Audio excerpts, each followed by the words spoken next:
am the bread of life. I am the hope in night. I am the door wide open. I am the shepherd's might. I am the truth and light. I am the way in life. I am who am, and I am for you. Come and follow.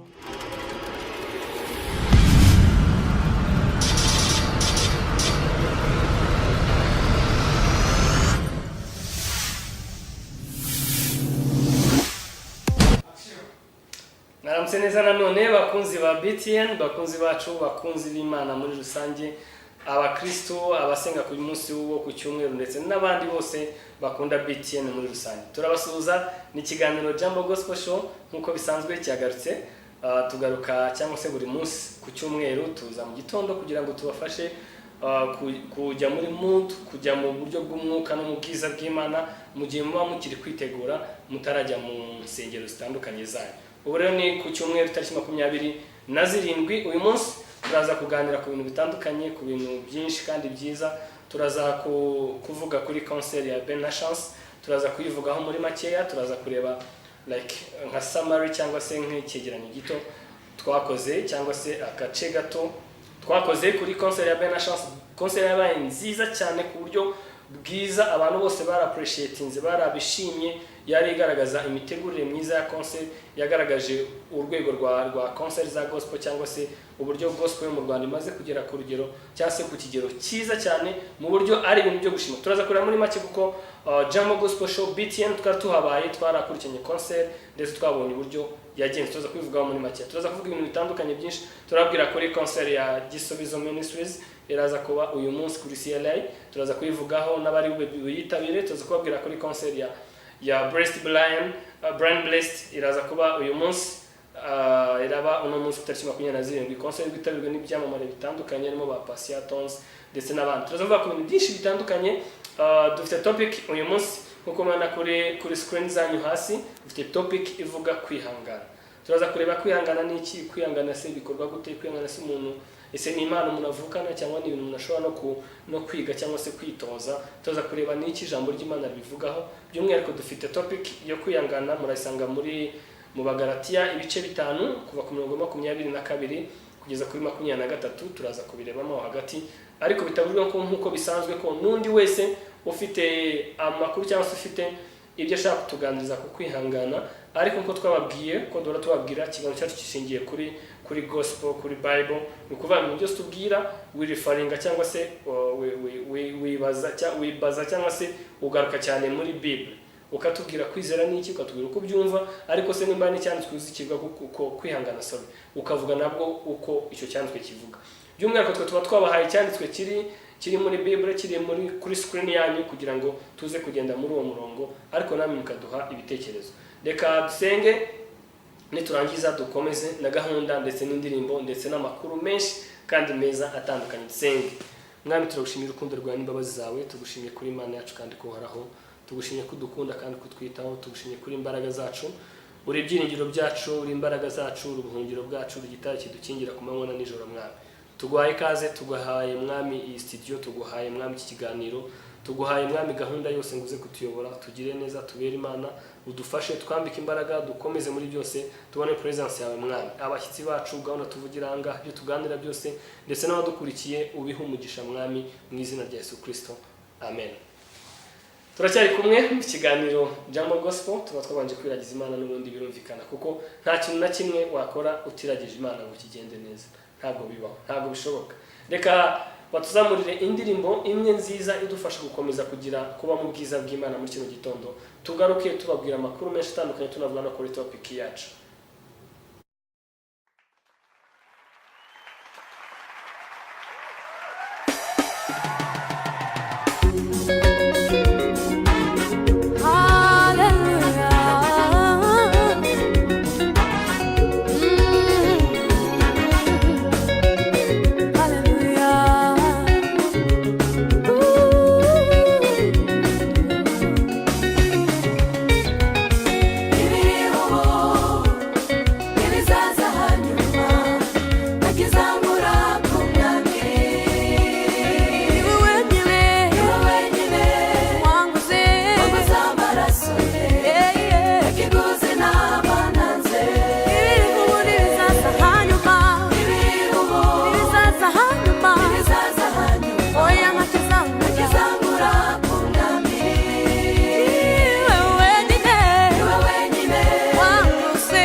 mpamvu zahoraho. You my God, oh yes you are.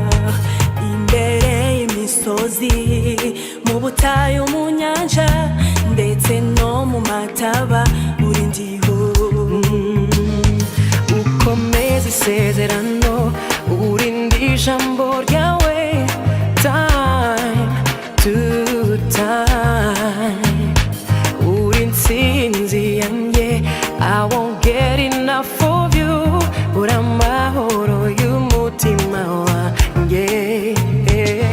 Ushyizwe hejuru, hejuru ya byose, hamwe n'abera tuje turirimba. Ushyizwe hejuru, hejuru ya byose, hamwe n'abera tuje turirimba.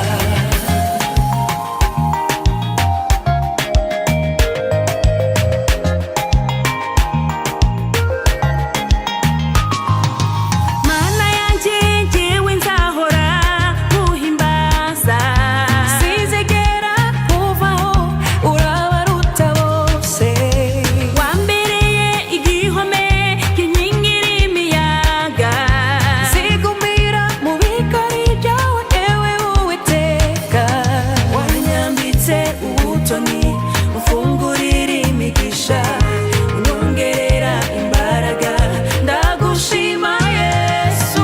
Ushyizwe hejuru, hejuru, ushyizwe hejuru ya byose, hamwe n'abera tuje turirimba. Ushyizwe hejuru, hejuru ya byose, hamwe n'abera tuje turirimba.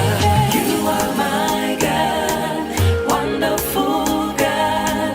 You are my God, wonderful God. I worship you. You are my God, I worship you with all my heart, with all my soul. Jesus, hejuru, hejuru ya byose, hamwe n'abera tuje turirimba.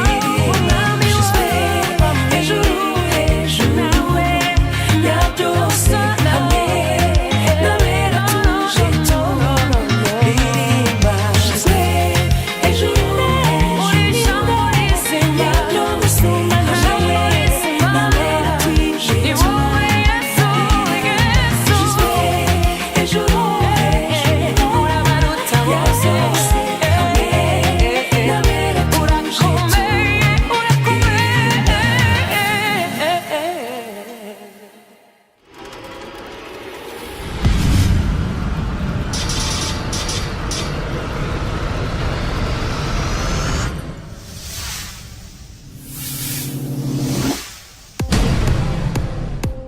Jambo Gospel TV Show, umwanya w'indirimbo zihimbaza Imana. Ibiriho ubu n'ibizaza hanyuma, nta kintu cyazitandukanya n'Imana.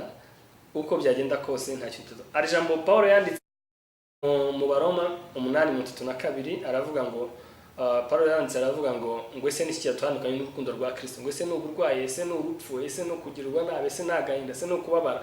Aravuga ngo nta na kimwe cyatandukanye n'urukundo rw'Imana.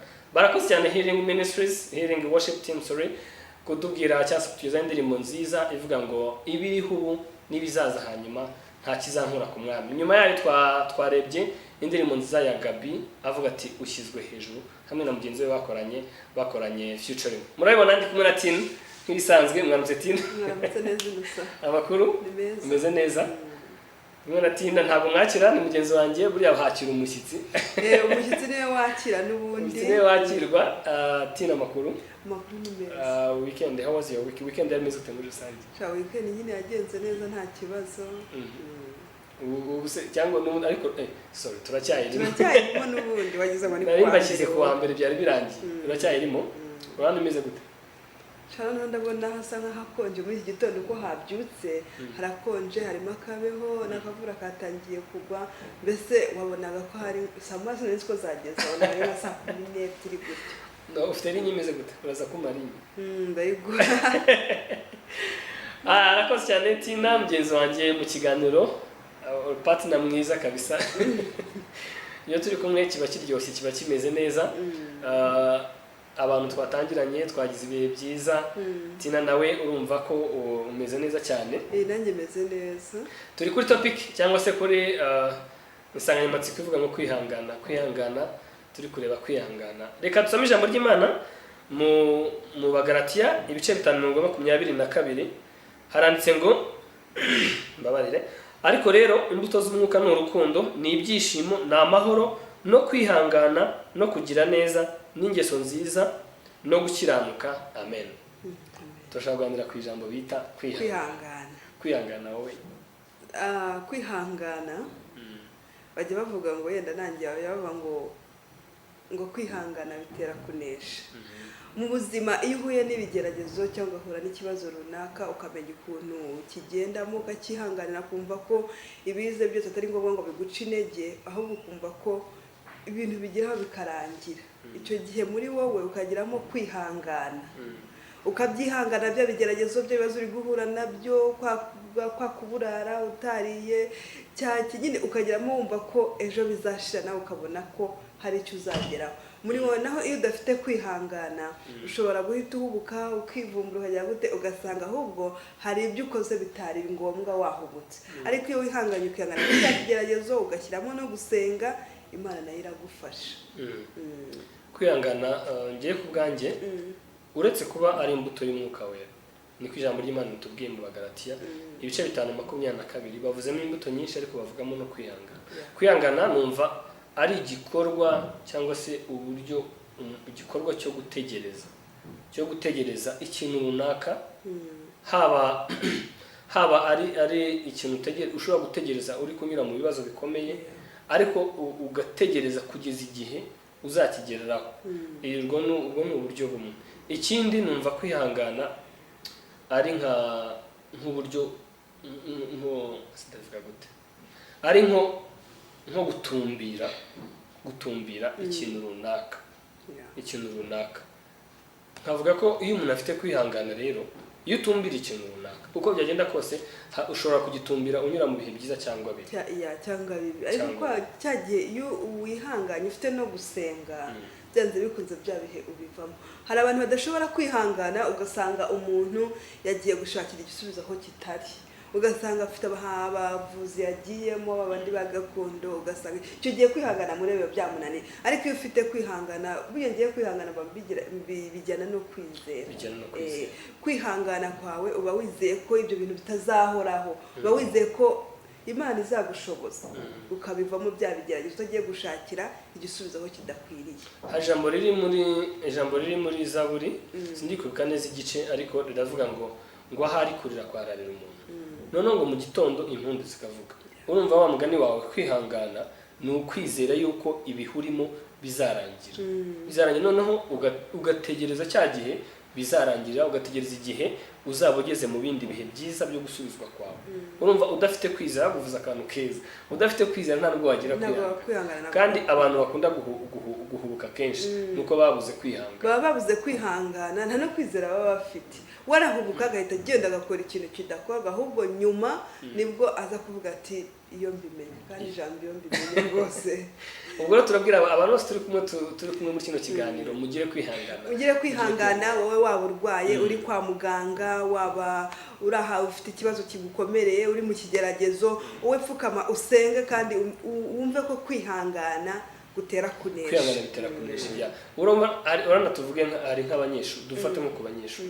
Ari nk'abanyeshuri usanga tuvuge umunyeshuri afite gahunda yo kuziga imyaka 6, wagashaka kuyiga ya secondaire, wagashaka kuyiga mu myaka 4, kandi ntibibaho. Ntago yabikushobora. Donc abuze kwihangana ngo yige ya myaka, nugasana azavamo ugasanga agize ate avuyemo avuye kuri kino kigo tuvuge nimba ari ikigo cyitwa Tina High School n'urugero, akavayo ari nko mu wa 2, agahita ajya kwiyandikisha mu wa 4 ku kigo cyitwa Innocent High School. Urumva icyo gihe abuze kwihangana arasimbutse, ugasanga finally wenda baramufashe baramwirukanye kubera iki yabuze kwihangana ngo yige progressivement, yige uburyo bigomba gukurikirana kugira ngo azagire gute azagende arangize. Ikindi ugasanga wenda uziga kaminuza imyaka 4, ari telefone hari umuntu. Hello, mwaramutse neza. azamura ijwi ryawe ntabwo turi kukumva. Aragiye ariko yongere mu kanya turi ku ijambo kwihangana. Ese we kwihangana ni iki kuri wowe? Wowe urwaye uri mu bigeragezo uri mu bibazo, kwihangana bigufasha iki? Waduhamagara kuri iyo nimero ubona kuri screen yawe ukatubwira ese kwihangana ni iki kuri wowe? Ese kwihangana mu bantu koko kubaho cyangwa ntabwo kubaho? Arimo ndavuga kwihangana ugasanga nk'umuntu yiga nko muri kaminuza, noneho aho wakwihanganye ngo wige ushyiremo imbaraga, ubona kwiga bisaba kuba concentré, wige ushyiremo imbaraga, ufata umwanya wawe wige, ugasanga ugiye mu bintu bitandukanye ntabwo wize, noneho ukananirwa kugira ngo ufate umwanya no kwihangana no kwiga, warangiza ukazakopera, urumva ugakopera, wamara gukopera bakagufata bakakwiruka. Okay, tuve muri ibyo, ugasanga umuntu wana muri kino gihe hari ugasanga umuntu afite imyaka myinshi y'ubukure atarashaka, nkuko nyine kwanjye ubona ko nshaje. Noneho dufite umuntu ku telefone. Oui, mwaramutse neza. Muri bande muherereye he? Yego Nyabihu, mumeze mute? Akavura kari hose ariko ni umugisha. Muri iki gitondo turi ku ijambo kwihangana. Ese we kwihangana ni nk'iki kuri wowe?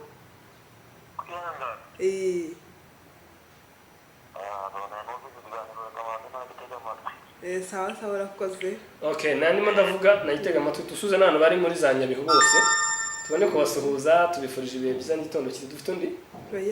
Tubifurije ibihe byiza n'igitondo cyiza mwese Nyabihu, amajyaruguru yose, Gicumbi, kuzamuka za Musanze, mwese turabasuhuje tubifuriza umugisha w'Imana. Nandimo ndavuga rero ugasanga nk'umuntu afite nk'imyaka myinshi ntabwo arashaka, donc imyaka yagiye imbere narashaka, noneho akananirwa kugira kwihangana no gutegereza wa mugani isezerano ry'Imana, ugasanga agize gute arishingiye. N'urugero bikunda kuba nko ku bakobwa, wenda abahungu ntabwo ari cyane mbona wenda sinzi, aho ugasanga kwihangana gutegeza isezerano ry'Imana biramunaniye. Urabona inimba Imana yaravuze ngo nta kigabo kitazagira, buri kigabo gifite ikigore cyayo uko byagenda kose, kandi Imana yaremye Adamu ikamuremera na Eva, urumva. None ugasanga kwihangana biramunaniye, ahise yishingira, ntakoze ubukwe, ntagize gute, ugasanga ni ibintu bitari byiza. Ugasanga nk'umuntu ararwaye, ararembye cyane, kubera ko arembye barambwira ati rero iyi miti tuguhaye, tuvuge ntabwo nzi imiti myinshi cyane, dufate ku Arteme, imiti tuguhaye uzajya uyinywa wenda kabiri, hajya bayinywa kabiri, ntabwo mperuka kurwara, munanyihanganira, nimba ari kabiri ku munsi, gatatu ku munsi, gutyo. Yafata ibinini 4 bya Arteme. Banzeruka kurwara afata 4 bya Arteme, none kubera ukuntu yumva ababaye cyane, ari kuribwa cyane n'uburwayi, ndabyumva, nigeze kuba malaria ababaza cyane, noneho yakwihanganye ngo ajya ngo ya miti uko kwa muganga bayimubwiye, kavuga ngo oya, agahita afata nimba ari 4 bamwandikiye akanywa 6.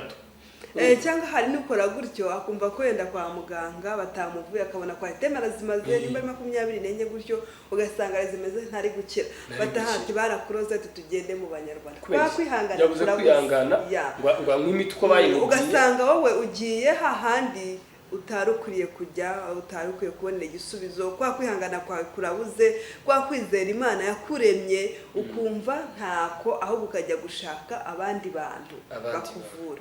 Urumva rero ubundi ubuzima bwose tubamo buri fonde cyangwa se buri based ku kintu twakwita kwihangana cyangwa se patience. Uko ugira patience, kugira kwihangana, niko uzagera ku bintu byiza bikomeye. Kandi vraiment hari umugani w'icyongereza uvuga ngo it's a time of matter, it's a matter of time. Donc ni igihe waba urwaye, waba ubabaye, waba udafite akazi, nimba udafite akazi n'urugero, nimba udafite akazi umushomeri umwaka 1 2, ntabwo biguha kujya kwiba. Oya, ukwiye kwihangana, ugasenga Imana, ugashakisha akazi, ugapostira, ukapplyinga ahantu, out applying ukagira ubundi, ugasenga ubundi buryo bwo kwihimbira n'imirimo kwihimbira imirimo, ariko ukihangana kwizigira Imana. Swat Imana izaguha uburyo bwo guhimbira imirimo, cyangwa se Imana izaguha akazi, cyangwa se Imana izagucinza mu bundi buryo butandukanye. Hari ijambo rivuga ngo inzira z'Imana ni ibihumbi kugira ngo tugirire neza.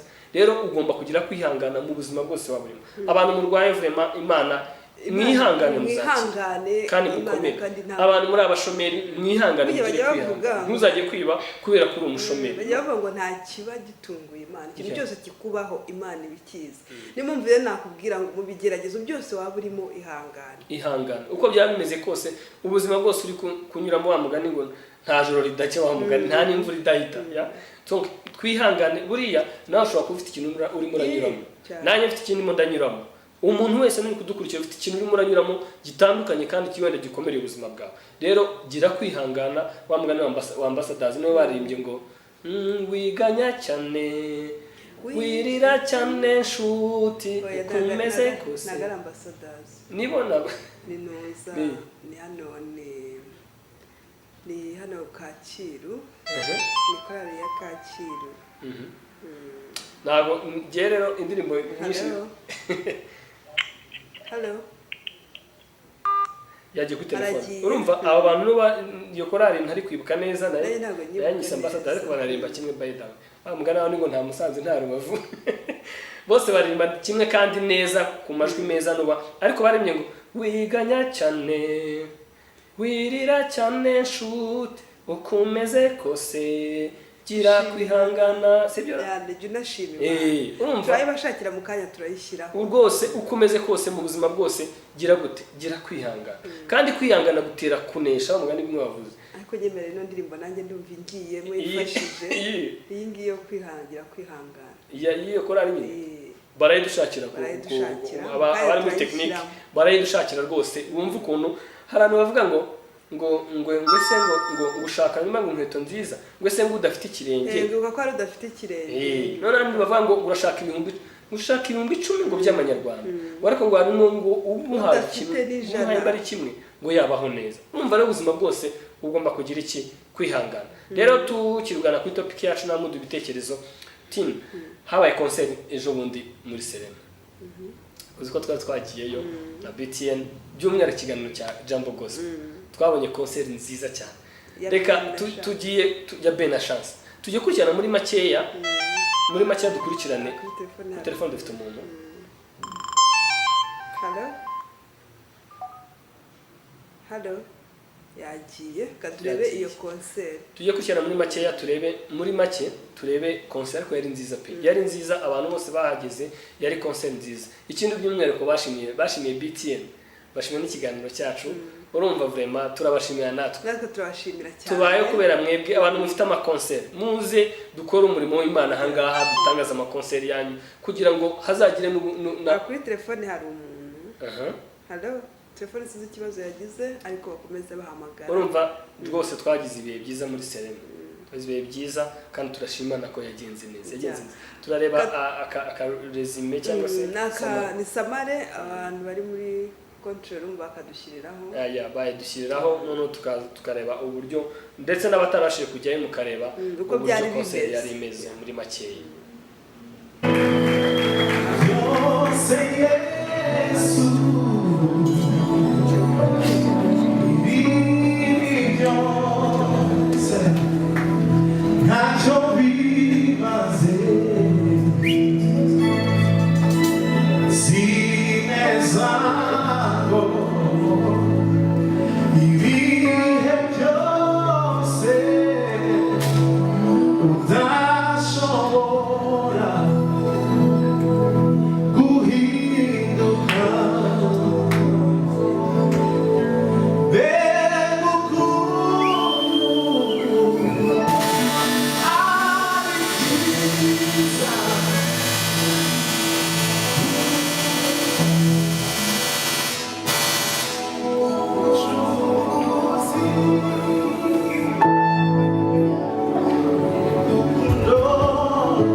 Imana yakugiriye turavuga ineza y'Imana twabonye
concert. haba hari icyo Imana yakubwiye. akomeza isezerano Imana ikomeza isezerano ryayo.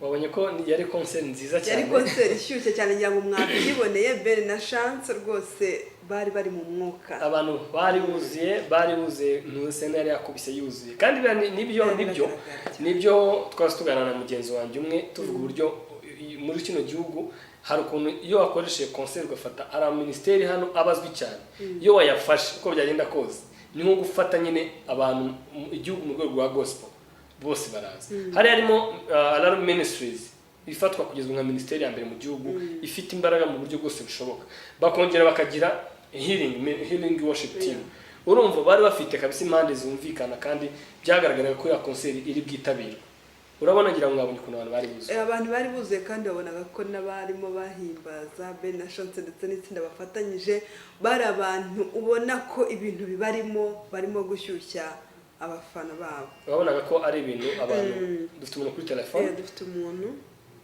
aragiye ndagaruka urabona ni ibintu ni concert yari yitabiriwe cyane ku rwego rwo hejuru wenda akantu twavugaho twanengaho nkanjye wari uhari wahageze kare cyangwa se wahageze imbere wenda imiryango yatinze gufunguka batinze gufungura imiryango wenda ku mpamvu zitandukanye hari ama interview amwe namwe twagiye dufatana n'abantu ariko ntabwo yabashije kuza kubera akabazo technique ntabwo yagiyeho murabona ko mutayabonye ariko imiryango yatinze gufunguka wenda niho kantu twakosoramo twavuga next time ubutaha bazagereza gukosora kuko amasaha bari bavuze gufungura imiryango ntabwo ariyo yubahirijwe neza ariko abantu kuri ya masaha abantu bari bahageze bamwe bari hasi kuri Serena abandi bari hejuru kuri sale hakubise huzi ubona ko abantu bari bayikunze bayishaka ikindi hari harimo abastari benshi bakomeye hano mu gihugu mu rwego rwa gospel dufite mu kuri telefone katumwakira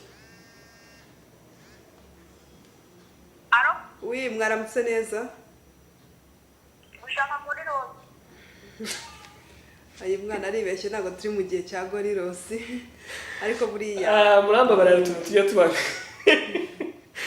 ni umwana ariko arashaka Gorirosi kandi Gorirosi ni nziza tunabwira abantu mujye muza tunabamamarize bayida mujye mutubwira tubamamarize ibikorwa byanyu nta kibazo twabamamariza kuri BTN ni televiziyo nziza kandi ikunzwe mu gihugu irebwa n'abantu benshi tukwamamarije byo kubona ukuntu iduka ririmo rirashira ibintu bishiramo nk'abari kubyiba nawe wongera urangura mujye mutuhamagara cyangwa se mutumenyeshe tubamamarize ibikorwa byanyu ubona ko bamwe bari kuduhamagara batubaza Gorirosi anyway icyo twavugaga nuko concert yari nziza yarimo abastari benshi kubera akabazo technique kabaye ntabwo ama interview twakoranye yabashije kuboneka yose ariko harimo abastari benshi harimo Aline Gahongayire yararirimbye ngira ngo wabonye ukuntu ahita akoresha fundraising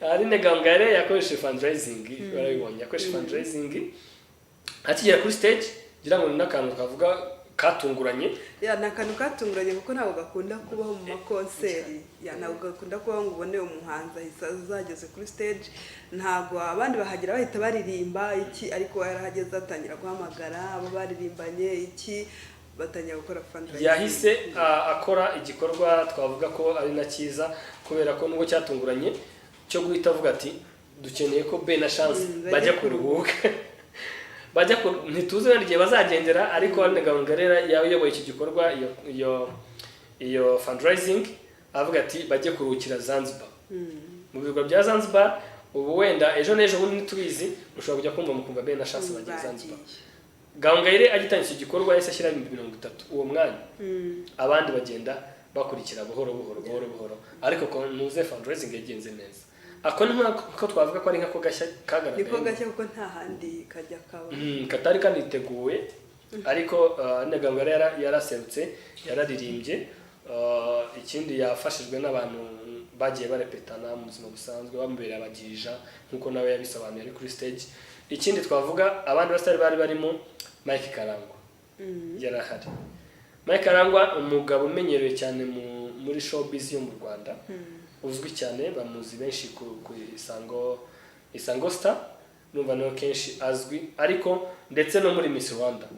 No muri Miss Rwanda ni wa mugabo ukunze kuba ari umujaji mukuru nimba ntibeshye, aba ari muri Miss Rwanda, arazwi cyane muri showbiz mu Rwanda, akunze kugaragara cyane rero muri gospel. Niyo tumaze guhurira mu bitaramo bya gospel inshuro nyinshi, amakonseri menshi nagiyemo ya gospel, Mike Karangwa aba arimo. Bigaragara yuko yitabira cyane amakonseri ya gospel. Nyine twaraganiriye, twagiranye interview, nubwo nyine kubera kazi technique mutabashije kuzibona, ariko twagiranye interview atubwira uburyo yabonye, buriya atubwiye ko asanzwe n'umukristo. Njye nubwo nari mbizi nzi ko kwitabira concert gusa, yatubwiye ko asanzwe n'umukristo. Ni umukristo wanabatijwe mu mazi menshi, amaze n'igihe rwose ari umukristo. Atubwira ko gospel ari ikintu yumvamo. Ikintu abwira yavuze, yatubwiye ko gospel imaze gutera imbere. Imaze gutera imbere, aravuga ati ahubwo birugaragara ko rwose gospel izanarenga secular, kubera ko isigaye yitabirwa cyane. Nta bitaramo bya gospel bigihomba, ariko ibya secular byinshi bisigaye mubona ko hari byinshi bisigaye bihomba. Bigaragara ko gospel ari kuyitabira cyane. Kuri telefone hari umuntu. Hello, wigerageza uzamura ijwi ryawe. Hello, mwaramutse. Uyu muntu ntabwo turi kumwumva, agerageza zo kongera volume muri telefone ye. Urumva aricyo navugaga.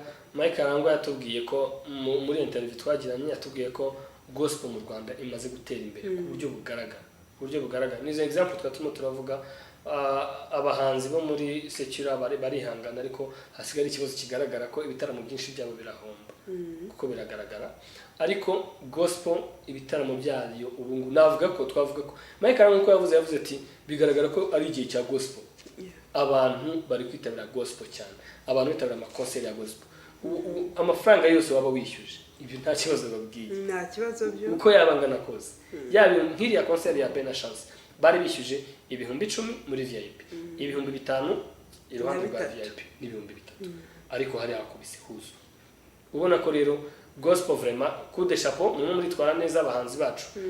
Ikindi twavuga, hari arimo umugabo nawe umenyerewe mu bintu bya gospel cyane, mu bintu bya entertainment na showbiz muri rusange, umugabo bita Aimable Twahirwa. Nawe yari ahari, nawe twajyanye interview, atubwira ko nawe abona gospel iri kuzamuka ku rwego rwiza cyane. Ngira ngo abo bombi turacyari muri negotiation, n'ibidukundira bazaboneka ahangaha, tuzabatumira bazi hano batubwire uko nabo babibona. Ikindi twavuga, hari uriya pastor Bishop, ntabwo ari pastor, ni Bishop Dr. Masengo wa Foursquare, akaba ari nawe muri rusange wavuze welcoming remarks, wavuze ijambo ryo gutangira, ahita anabwiriza amagambo y'Imana, avuga cyane emphasizinga ku izina rya concert yitwaga, yari album launch balaunchinaga, yitwaga izina rya Yesu rirakomeye. Muri make yaje avuga amagambo meza cyane, ashimangira uburyo izina rya Yesu rikomeye. Hari akantu yavuze abantu benshi wenda kabashimishije cyangwa se katunguye abantu, ariko ka logique ka spirituel.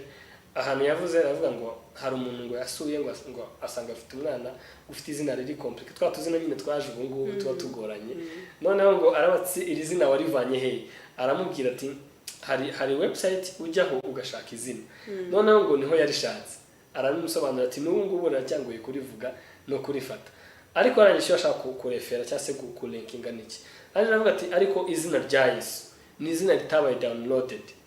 Iki kintu rwose abantu ngo ati ni izina batagiye kuri internet gushaka cyangwa baribwirwe n'abandi bantu, ni izina marayika yaje ajya kubwira Mariya ngo uzasamira. Yesu aramubwira ngo umwana uzamwite Yesu. Aravuga ati rero izina rya Yesu ntabwo ryabaye downloaded, ntabwo ryavuye kuri internet. Muri rusange concert niko yagenze, ariko mwabonye ko hari umwuka w'Imana, hari arimo spirit ya present worship, ubona ko ari ibintu byiza. Reka mu gusoza nk'ino samari twakoraga kuri Yeah, ino kuri- concert kuri iyo kuyisoza concert, reka wenda mbabwire muri make ukuntu ama event nimba nabyo event cyangwa se ibihe byakurikiranye muri la concert. Twavuze ko concert yatinze gutangira muri rusange. Yatinze gutangira kuko saa 10:40 nibwo abaririmbyi cyangwa se barabita backers barabafasha bafasha umuririmbyi nibwo bari bageze kuri stage. Bari bageze kuri stage bahita saa 10:47 nibwo bari batangiye gutesta microphone. Urumva ko n'amasaha yari yatinze vraiment. Saa 11:03 nibwo batangiye none gukora icyo twakwita nka instrument test, batesta ibyuma n'ibyuma muri rusange.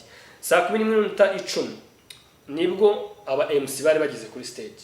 Urumva concert vraiment twavuze ngo yatangira baravuze saa 8 ko imiryango ibifunguye saa 9 ari gutangira bikageza saa 10:10 saa 11:10 urumva ko ako niko twavuga twaremarse ubutaha bazakosora cyangwa se bazahindura.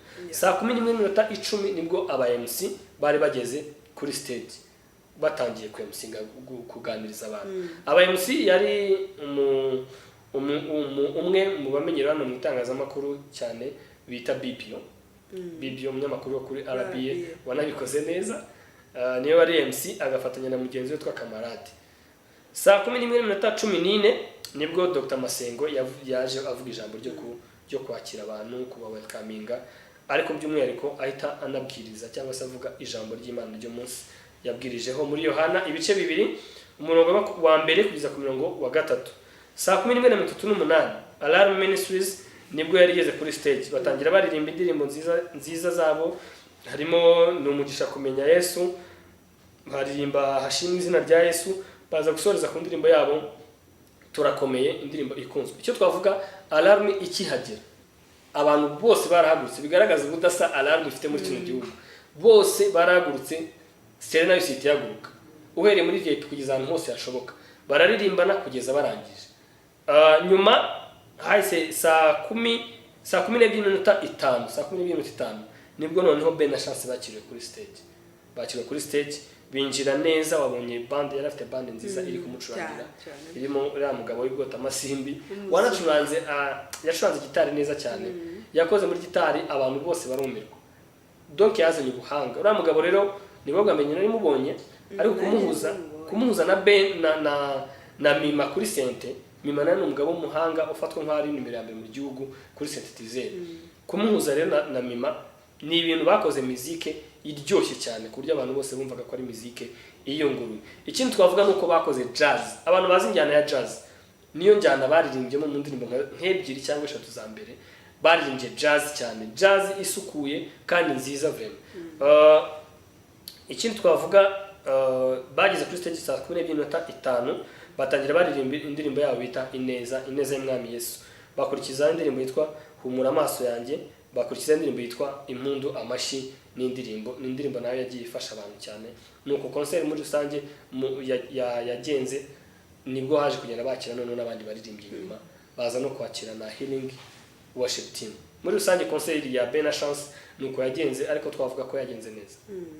Ako biragaragara n'ubundi abarebye uko byari bimeze, yari concert ishyushye nubwo itatangiriye igihe, ariko urabona ko byari bishyushye. Yari concert nziza. Yeah. Dufite topic n'uturimo turaganira. Dufite topic ngira ngo muri kwibona kuri screen yanyu na nimero mwakoherezaho message cyangwa mugahamagara cyangwa kuri WhatsApp mukatubwira uko iri jambo namwe muryumva. Kwihangana wowe ubyumva ute? Se kwihangana ni iki? Kwihangana bibaho se kuba mwava ngo kwihangana bitera kunesha? Ese wowe aho uri niko ubibona aho waba uryamye cyangwa wice ikibazo waba urimo cyose, iyo wihanganye koko biragufasha? Topic niyo y'uyu munsi rero, nimero niyo nta yindi wayihamagaraho nawe ukatubwira uko ubyumva, cyangwa koherezaho message isanzwe cyangwa ukohereza kuri WhatsApp no guhamagara nta kibazo. Ya ndirimbo nimba bayibonye sinzi. Hari indirimbo twahoze tuvuga yari yavugaga wiganya cyane wirira cyane nshuti, ni indirimbo y'abakurikiye Yesu hano ku Muhima Kacyiru n'Abadventiste. Ku buhanga bw'ibyuma rero bahituzamurira ukareba iyo ndirimbo ukumva n'amagambo arimo, kwese kwihangana muri wowe nimba usaba ikintu ugasaba inkweto cyangwa ukavuga ati none ejo nzamera ne nta mafaranga mfite nsigaranye ibyangahe igihumbi menya ko hari n'undi afite n'igiceri cy'ikintu za muntu nimba uvuga ngo inkweto unashaka inkweto menya ko hari n'udafite n'ikirenge nimba uvuga ngo se ngo nzamera gute amaboko urayafite ibiki n'ibiki hari n'udafite amaboko kandi donc ubuzima bwose urimo gira kwihangana iyo ndirimbo bayituzamurira maze ukareba ukuntu irimo amagambo meza.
kose dushima imana hari abakwifuza batita icyamana njye nkamera nk'uriya gira kwihangana.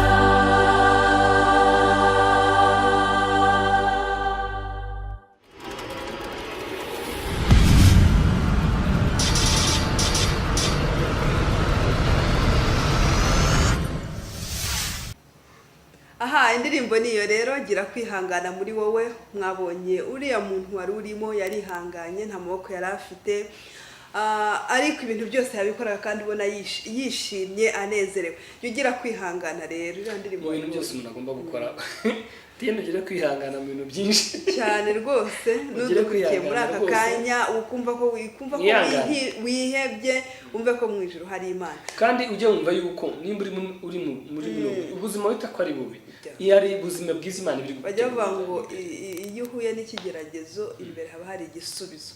Kandi burya hari imvugo kinyarwanda ivuga ngo imbere ni heza. Imbere ni heza. Waba urwaye umvayo. Hari umuntu ugeze kuba arwaye noneho abigishwa baramubaza ngo ese babaza Yesu, ese Yesu uyu muntu indwara arwaye ni ababyeyi be bakoze ibyaha cyangwa niyo bakoze ibyaha? Noneho Yesu arababwira ngo uyu nguyu indwara arwaye ntabwo ari ababyeyi be bakoze ibyaha nta nubwo yana bakoze icyaha, ngo ahubwo ngo indwara arwaye niyo kugira ngo imirimo y'Imana igaragarire muri we. Ni ukuvuga ngo byari kugira ngo Yesu amukize, noneho abantu babone ko afite imbaraga zo gukiza indwara, ko Imana ikiza indwara. Donc ushobora kuba urwaye ariko ukaba urwaye atari uko urwaye kubera ko urwaye kugira ngo Imana ikwereke ko ari Imana y'imbabazi n'imbaraga ifite ubushobozi bwo kugukiza ikanagukiza. Ntabwo urwaye indwara yo kukwica, ntabwo urwaye indwara urwaye ubuzima burimo ntabwo ni ukugira ngo Imana imirimo yayo ikomeye, imirimo y'Imana igaragarire kuri wowe. Humura, ukomere, wihangane, urwaye umenye ko uzakira kugira ngo uzatambutse ishimwe. Ni indirimbo nimba bayumvise neza ngo wiganya cyane wirira cyane nshuti ukomeze kose gishima Imana. Uri kumva ni indirimbo uko waba umeze kose ukomeze kose gishima Imana. Gishima Imana rero, ariko wihangane mu bibazo byose wahura nabyo. Nimba uri n'umushomeri nta kazi, ihangane uko byagenda kose Imana ifite imbere heza. Isaha bajya bavuga ngo isaha y'Imana iyo igeze iragusubiza. Hari ijambo ry'Imana riri muri Yeremiya. Hari umuntu uri kuri telefone. Alo BTN. Sinzi ikibazo gihari cyane cy'ama network, abantu barimo guhamagara telefone zigahita zishobora kuba ari network, ariko guhamagara nimba byanze ohereza message kuri iyo nimero ubona kuri screen yawe, wayohereza kuri WhatsApp cyangwa message isanzwe. Ubutumwa bwawe turabubona kandi turabusoma. Kuri telefone nta muntu hari. Nta Narimo ndavuga indwara urwaye cyangwa se ubuzima uko bwawe bumeze kose uri kubamo, gira kwihangana. Uko whatever happen, ikintu cyose kirimo kirakubaho uyu munsi mu buzima busanzwe, mu buzima bwawe, haba muri famille, haba mu rugo, ikintu cyari cyo cyose ugomba kugira kwihangana. Kuri telefone. Halo. Oui, mwaramutse neza. Mwaramutse. Muri bande muherereye he? Ni Barubere de Nyarubuye.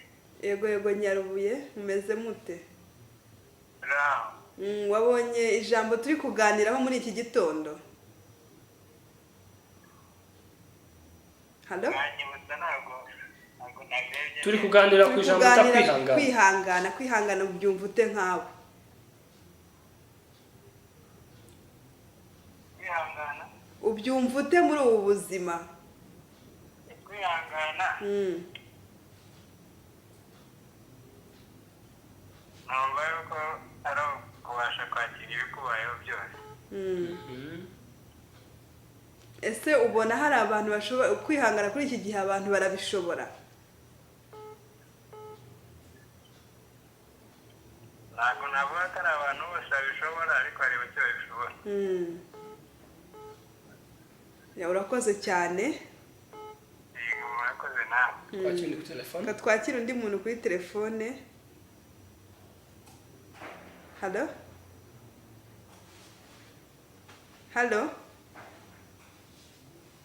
ntabwo nzi ikibazo cya nama network bimwe birakunda ubundi bikongera uwo muntu uri Nyarubuye avuze hari definition nziza duhaye nanone nziza yabikenewe aravuze ati kwihangana kuri njyewe ni ukumenya cyangwa se kubasha kwakira ibintu bikubayeho byose urumva vraiment Imana iguha umugisha uduhaye definition nanone nziza yindi telefone hari ikibazo cy'amanetwork wowe dukurikiye wumva hari ikintu ushaka kutubwira kuri ijambo kwihangana twakubwira ngo ohereza ubutumwa nimba kwitaba byanze.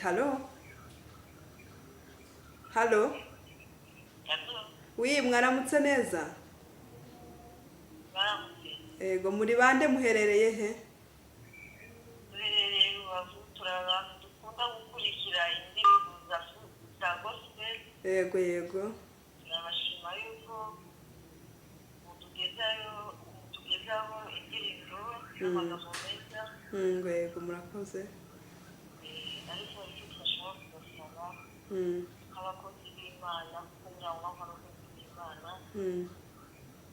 ko mugomba kujya mwifata neza kuko twese tuba tubareba gufata neza mu buryo bwose kwambara kuvuga arakoze cyane no mu mama ati ko mugaragara nk'abantu b'abakozi b'Imana mujye muvuga neza ni byiza kandi tuba dukeneye nizo nama ni byiza nkuko yavuze tuba turimo turakora n'umurimo w'Imana nawe uyunguye hari undi muntu telefone iri kwanga hari aho biri gukunda ubundi bikongera bikanga nama network ariko abantu bari Rubavu abantu barabashuhuje cyane ni inshuti zacu ngira ngo abantu benshi bakunda kuduhamagara bari Rubavu hafi buri munsi mu kiganiro cyacu abantu b'i Rubavu baratuvugisha turabashimira rero Rubavu kandi ko muri inshuti zacu cyane kuri telefone hari umuntu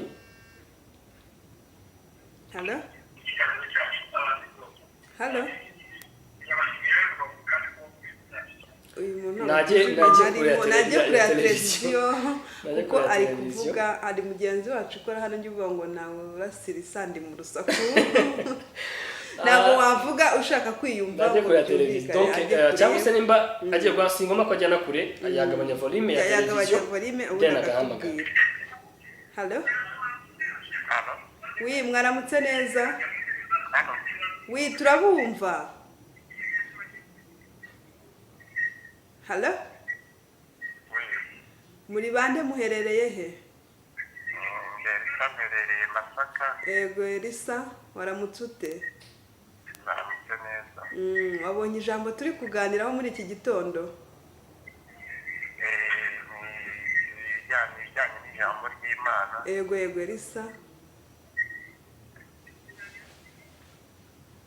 wowe kwihangana ubyumva gute Elisa?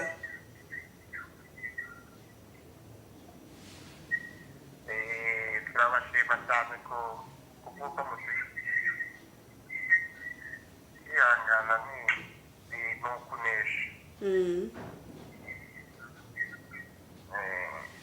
Ese ujya ubona hari abantu muri iki gihe bashobora kwihangana bagatsinda ibigeragezo barimo cyangwa bibaca intege? Biba bigoye kugira ubabone ariko bamwe na bamwe hari igihe bihangana bakabisha.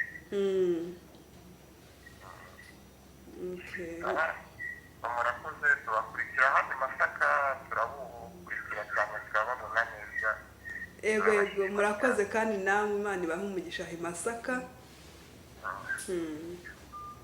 Arakoze umuvandimwe wacu Elisa uri Masaka ngira ngo wabyumvise ati turabukurikira turashima kwihangana rwose vraiment abantu donc n'ubutana bifite ari abantu buri abantu bahobagurika donc bahubuka ni kesi yo kubura kwihangana babuze kwihangana kandi inshuro zose uzahubuka ugasanga yenda nko mu rugo harimo ikibazo hagati y'umugabo n'umugore kandi aribo bakakombye kwihangana tubivuga ko n'ibintu bibaho ugasanga burya no mu bakristo cyangwa se no mu gihugu ikintu cyose base cyangwa se foundation ni umuryango ugasanga mu rugo umugabo ntashoboye kwihangana umugore ugasanga nyine umwe ubundi hakabayeho ko iyo bimeze gutyo mwagaciro undi bugufi icyo gihe bigenda neza noneho ugasanga umwe ntafite kwihangana nibwo yadukiye, cyangwa ugasanga bose barahuje nta kwihangana kuri muri urwo rugo, nibwo usanze nyine hajemo ibintu by'ibibazo, amakimbirane, ugasanga yenda habayeho no guhitana, ko bibaho abagore n'abagabo, ugasanga hari umwe wishe undi, ugasanga aramwishe. Ni kwa kutihangana rero kuba kutari ikintu twavuga, ikintu cyose ibintu byose bisigaye biba cyangwa se bibaho mu buzima bw'umuntu, kugira ngo ugire success, ugire gutsinda, ugire kugira ikintu ugeraho, bisaba ugire kwihangana, bisaba ugire kwihangana mu buzima bwawe bwa buri munsi, ugire kwihangana icyo wakora cyose, icyo watekereza cyose, ugire kwihangana. Ni ukuvuga ngo icyo ushaka gukora cyose ugikora ufite kwihangana, ugikore ufite umutima wo kwakira ibiri kukubaho. Numva nicyo cyane twavuga. Mugenzi wacu watubwiye ngo kwihangana ngo ni ukwakira ibintu biri kugira gute, ibikubaho byose bigerageza ukamenya uko ubicamo. Niyo mpamvu dukunda kuvuga ngo kwihangana bijyana no gusenga. Buryo utabanje gusenga ngo Imana iguhe za mbaraga ubashe kwihanganiriza cya kigeragezo, ubashe kugera gute, niyo mpamvu usanga bibaye ibibazo. Ugasanga katubivuge nabyo ibintu biba biriho, sibyo? Ugasanga nk'umukobwa agize gutya ahuye n'ikirageragezo runaka, byayenda umwana cyangwa umugabo ahise amwirukana cyangwa amuteye inda, ugasanga wa mukobwa aragiye ataye wa mwana kubera ko nta kwihangana kugira ngo yakire wa mwana, kandi n'umwana we, sibyo? Ntabwo abifitiye nyine imbaraga. Ariko hajemo nko gusenga, hakazamo n'iki, ugira kwihangana nyine, ugira kwihangana. Ndumva ni topic nziza kandi navuga ndende. Kwihangana ni ikintu kigari, ni ikintu kigari. Ngira ngo ku musozo w'ikiganiro turaza kubaha nka summary, tubabwira kwihangana byagombye kumera gute, wagombye kubikora gute, by'umwihariko ko ari n'imbuto y'umwuka. Ni imbuto y'umwuka, kuvuga ngo nimba uri umukristo, igihe cyose uri umukristo ugomba kugira kwihangana. Abagabo n'abagore, ikintu cyinshi cyishe imiryango ni uko mubura kwihangana. Umwe muri mwe abura kwihangana, umwe muri mwe abura kwihangana. Hano hari ubutumwa, hano hari mwaramutse BTN TV, ndi pastor, ndi Rutsiro. Kwihangana ni ukwiyakira mu byo uhura nabyo bigoye ubuzima bwa buri munsi ucamo, maze ukizera Imana ukabinesha. Turabakunda cyane i Rutsiro, muduhe indirimbo ya Ambassadors yitwa Ibyo Unyuramo. Iyo ndirimbo nayo urumva nayo ijyanye nabyo birimo ibyo unyuramo nyine. So urumva rero mu gihe turimo turanagana no ku musozo w'ikiganiro cyacu, hari n'abandi batugaragaza ko badukurikiye, ni byiza. Hari abantu bari za Gikondo, turabasuhuje, turasuza abantu bose dukurikiye, famille Papa Delani Auguste Delani na Papa Delani, Mama Delani n'abandi mwese mudukurikiye. N'ibitekerezo byiza bari kuduha nayo. Tunashimira abantu baduhamagaye ndetse n'ibitekerezo banditse ngo mwaramutse, ni Mukotanyi Apollinaire Nyarubuye Nyarutunga, nabasaba kudusubirizamo iyo ndirimbo igira ukwihangana, yadufashije cyane. Iriya ndirimbo turayisigamo indirimbo ebyiri mwadu, kuko turi hano kubera mwebwe. Hari ni message akambenyuzamo amaso ndebe, mugere kunyuzamo amaso. Dufite tunasoza ikiganiro cyacu minota mike isigaye, dufite amakonseri atandukanye turimo turakangurira kuza kwitabira muri no weekend cyangwa se kuno munsi kuri kino cyumweru. Hari amakonseri atandukanye ku ikubitiro. Mu kanya saa 5 Alarm Ministries irabiri muri Serena kwa Rugagi, bakunda kwita kwa Rugagi ariko ni muri Redeemed Church. Baraba bakiriye Alarm Ministries. Abantu bari hano hafi mu mujyi wa Kigali cyangwa se mumva bifuza gutarama na Alarm, baze kujya kwa Rugagi muri Redeemed Church muri Serena. Alarm iraba ihari. Ikindi hari concert ya Gisubizo Ministries cyumweru gishize last Sunday twarabakiriye. Bari hano babasore babyinye cyane, babonye ko byari byiza. Baza kuba bafite concert yabo kuri CLA, kwinjira nabwo na amafaranga. Baraza kuba bari kumwe na Alarm Ministries, bari kumwe na Healing. Ndumva ni ibihe byiza cyane. Bayise ngo ni Worship Legacy cyangwa se umurage wo kuramya no guhimbaza Imana. Concert yindi ihari ni concert ya